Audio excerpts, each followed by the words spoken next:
印度国防部计划饲养双峰骆驼，部署边境拉达克地区，用于物资运输和巡逻。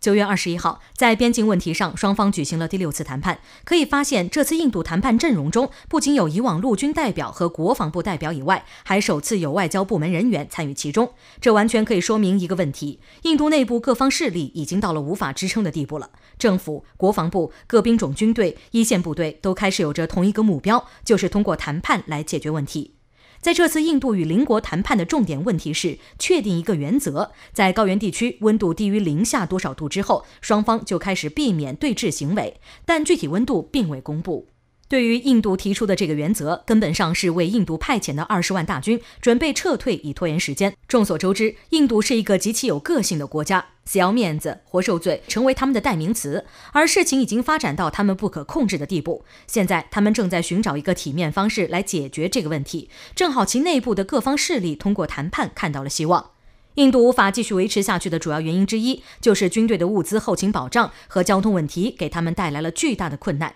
因为基础设施不完善，很多物资都要靠人力搬运。对战争来说，军队的后勤保障是一个基本问题，连军队的基本物资都不能得到保证，怎么去发动战争？目前驻扎在印度高原地区的士兵的现状是，食物和保暖衣服比子弹更重要。因此，印度军队的后期成为一个严峻的问题。在9月22号，环球网援引今日印度消息报道称，印度国防研究与发展组织正在研究如何饲养双峰骆驼，并计划将其部署到拉达克边境地区，用于印度军队的巡逻和物资运输。据悉，印军将使用双峰骆驼在东部拉达克地区执行任务。这一地区以地形险要而闻名，人力有限，很难完成这项任务。因此，印度方面计划利用骆驼来执行物资运输和日常训练任务。报告说，骆驼计划早在几年前就有了，所以这使得印度在这次与邻国的长期交锋中开始决定实施骆驼计划。在该文章中，今日印度新闻媒体称，双峰骆驼可以生活在海拔超过12000英尺